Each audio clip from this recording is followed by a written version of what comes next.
台北捷运列车的车厢目前是全部拢有安监视器。因那高雄捷运有42班列车，煞是敢若有2台有安监视器。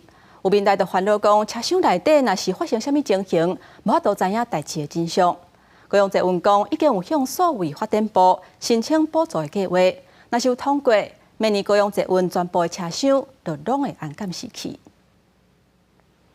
高捷美丽岛站外口的广之穹顶捷运手滑体拢会当看到监视器，倒过来时阵会当还原着当时状况，嘛有认为某一种程度会当阻挡着犯罪。毋过高捷列车车厢内底设置有红线、感仔线，每一列列车有装。跟手法上落到即马，高捷警察表示无民众通报，毋过捷运站确实有过民众有可能互偷袭。1月到5月底已经3件，嘛互民代要求市府爱重视高捷车厢内底无装监视器的状况。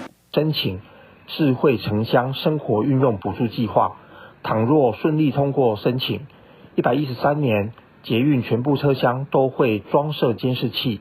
高捷表示，目前全线42列的列车已经伫6月向中央来申请着补助计划，若是顺利通过，当得到4200万的经费。觉得会有一点不太自在了。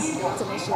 就是会觉得感觉随时被监视的感觉。大家有什么需要啊，或者是打翻饮料啊，或者是什么东西，可以就是马上有根据来服务这样子。捷运车厢内底敢要装监视器，民众的看法无同款。毋过高捷强调，未来若是有买新的车，嘛会甲车内监视器纳入这个设计内底，你经费所补助装饰的监视器，嘛有 AI 判别的功能，会当甲影像回传，嘛会当计算伫咧车厢内底旅客的数量，还佫敢会真客。记者王刘婷、柯正纯报道。